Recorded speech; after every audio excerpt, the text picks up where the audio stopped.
मैं इन दलीलों के बाद जावेद अख्तर साहब से गुजारिश करूंगा, आप बैठ के बोलना चाहेंगे या वहाँ?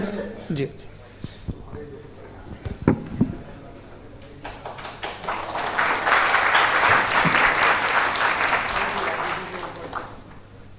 पहले तो मैं मुफ्ती साहब को एक अच्छी खबर देना चाहूँगा कि मेरी नॉलेज साइंस के बारे में बड़ी मामूली है, तो आप फिक्र ना करें उसकी, लेकिन कुछ कॉमन सेंस है मुझ में। देखिए, ये खुदा का तस्वुर कोई नया तस्वुर नहीं है, ये सदियों से रहा है। ये कुछ रिलीजन 3000 साल पुराने होंगे, 4000 साल पुराने होंगे, लेकिन इंसान कोई 10,000 12,000 साल से एग्जिस्ट करता है होमोसेपियन की शक्ल में, और हमेशा कुछ ना कुछ मज़हब रहे। ये मज़हब जाहिलों के नहीं थे, ये मज़हब एक ऐसी ग्रीक सोसाइटी के थे जहाँ बड़े बड़े फिलोसफर्स पैदा हुए। ये मज़हब इजिप्शियंस के थे जिन्होंने पिरामिड्स बनाए थे। ये रोमन्स के थे कि जिनका आर्किटेक्चर और सेनेट यानी पहली बुनियाद डेमोक्रेसी की लिमिटेड थी, मगर डेमोक्रेसी थी, ये उन लोगों ने किए थे। तो इनका जो जुपिटर था, रा था, ज़्यूस था, उन्हें उस पर इतना ही एतमाद था जितना आज किसी मजहबी आदमी को अपने खुदा पे होगा। क्रिश्चियनिटी आने से पहले यूरोप में एक मज़हब था, जर्मेनिक रिलीजन। उसका एक खुदा था, उसकी एक बीवी थी, उसके 2 बेटे थे, एक बेटी थी। फिर जर्मनी में जब यूरोप में क्रिश्चियनिटी आई तो वो खुदा, उसकी बीवी और पूरे ख़ानदान चला गया। तो हमने, अगर हम हिस्ट्री देखें तो खुदा जो हैं वो ज़्यादातर फ़नी हैं, वो हमेशा रहे नहीं। और वो जो लोग इन्हें मानते थे उनको आप कहें वो तो जाहिल थे, उन्हें तो कुछ पता ही नहीं था, ऐसा नहीं है। वो अपने वक्त में बड़े काबिल लोग थे और अपने वक्त में उन्होंने बड़े बड़े काम किए हैं, फिलोसफर्स थे, साइंटिस्ट थे, लेकिन उनका मज़हब कहाँ गया, उनके खुदा कहाँ गए? आज जो खुदा हैं दुनिया में लोग उन्हें मानते हैं। आपको क्या मालूम कि कितने बरसों के बाद क्या होने वाला है? हम यूरोप में देखते हैं तो चर्च खाली हैं। तो वक्त के साथ चीज़ें बदलती हैं। जहाँ तक इसका ताल्लुक़ है मज़हबों का, हर मज़हब आपसे एक चीज़ मांगता है, फेथ। ये फेथ क्या चीज़ होती है?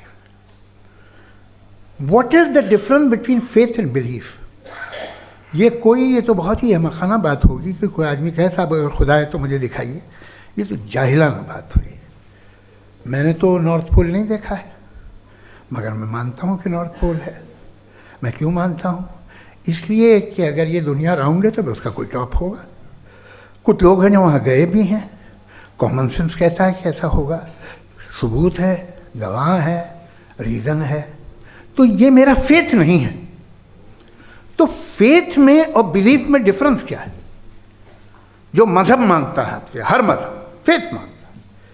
फेथ का मतलब ये है कि ना कोई गवाह हो, ना कोई सबूत हो, ना कोई रैशनल हो, ना कोई लॉजिक हो, ना कोई प्रूफ हो, मगर तुम एक बात को मानो। ये है फेथ।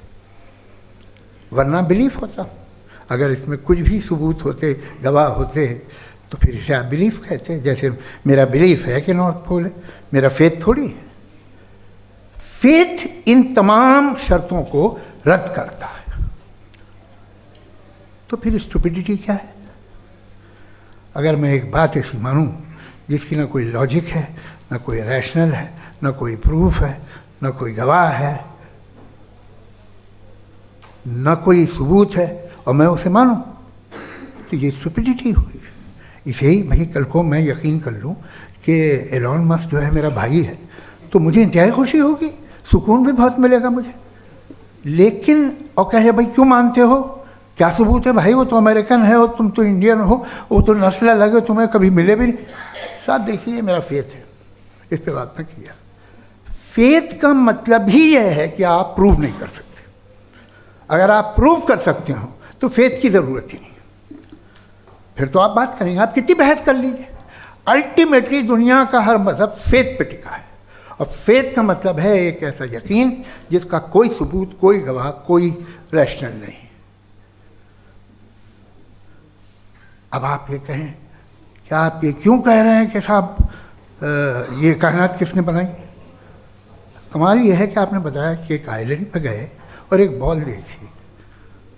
आपने ये नहीं कहा कि आइलैंड किसने बनाया, आपको सिर्फ बॉल पे हैरत हुई। हमने आइलैंड पे हमने हैरत नहीं की, होते हैं आइलैंड। इसी तरह ये आइलैंड है, सितारे, ये गैलेक्सीज, ये सब आइलैंड हैं, खला में। हम उन्हें टेकन फॉर ग्रांटेड लेते हैं, हम पूछते नहीं किसने बनाए। आपने जजीरे के बारे में भी नहीं पूछा है। मेरी पैदाइश कैसे हुई? क्या मैं प्लान्ड पैदा हुआ था?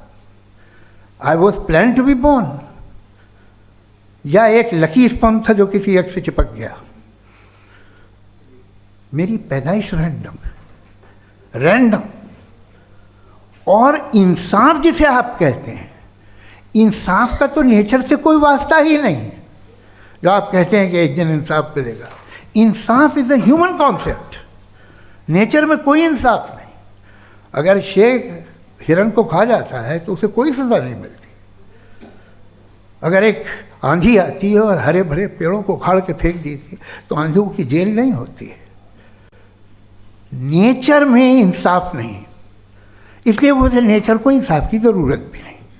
नेचर तमाम एक है। अब हम कहें कि साहब ये देखिए जो मैंने खाना खाया था, ये मेरी आँख तो नहीं यूँ कर दिया उसे, तो इसे सज़ा मिलनी नहीं, वो सिस्टम है, ऐसे ही चल रहा है। नेचर बग़ैर इंसाफ के है। इंसाफ इज़ अ ह्यूमन कॉन्सेप्ट। तो जो आपसे कहता है कि मैं तुम्हें इंसाफ दूंगा, वो इंसानी जहन की पैदावार है। ये नेचुरल है ही नहीं, ये आसमानी है ही नहीं। नेचर का तसव्वुर, इंसाफ का तसव्वुर। भाई आप साथ मिलते हैं, अब आप लेफ्ट हैंड ड्राइव कर लें, ये क्या है? तमाम सच, तमाम नेकी, तमाम शराफत लेफ्ट हैंड ड्राइव है। वरना क्या होगा, या तो आप क्रॉस कर देंगे, आपका एक्सीडेंट हो जाएगा, या आप किसी को मार देंगे, या ट्रैफिक जैम हो जाएगा। झूठ, बेईमानी, रिश्वतखोरी, ये तमाम जो है driving on the wrong side है। इसके ऊपर कुछ नहीं। ये तो हमने बनाया, जैसे हमने लेफ्ट हैंड ड्राइव बनाई है। ये कॉन्सेप्ट ऑफ इंसाफ जो है ये हमारा है, इसका नेचर से कोई वास्ता नहीं। शेर खा जाता है हिरन को, उसे जेल होती है क्या? कुछ भी नहीं, है ही नहीं। तो ये जो दुनिया के रिलीजन प्रॉमिस करते हैं आपसे इंसाफ, इसी से मालूम होता है कि ये मैन मेड है। ये तसव्वुर कहीं और का है ही नहीं। जो नेचर है, कुछ लोग कहते हैं नेचर ही खुदा है, तो नेचर में तो इंसाफ नहीं कहीं। और आप वादा कर रहे हैं कि तुम्हें मरने के बाद इंसाफ मिलेगा। मुझे अगर मिलेगा तो मैं बहुत खुश हूँगा, लेकिन मैं यकीन नहीं कर पाता हूँ, इसलिए कि मैं फेथ नहीं पैदा कर सकता। The very fact that religions demand faith, इसका मतलब है कि उनके पास जस्टिफिकेशन नहीं है।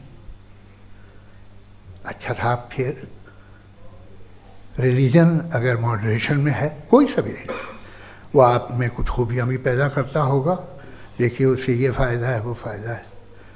अल्कोहल जो है वो ज़्यादातर दवाओं में यूज़ होती है, और एक सर्वे किया गया था अमेरिका में कि लॉन्जिटिविटी किन लोगों की है।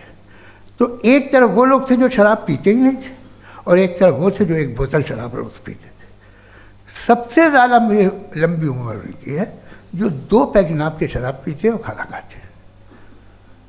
मगर हम शराब को बुरा समझते हैं।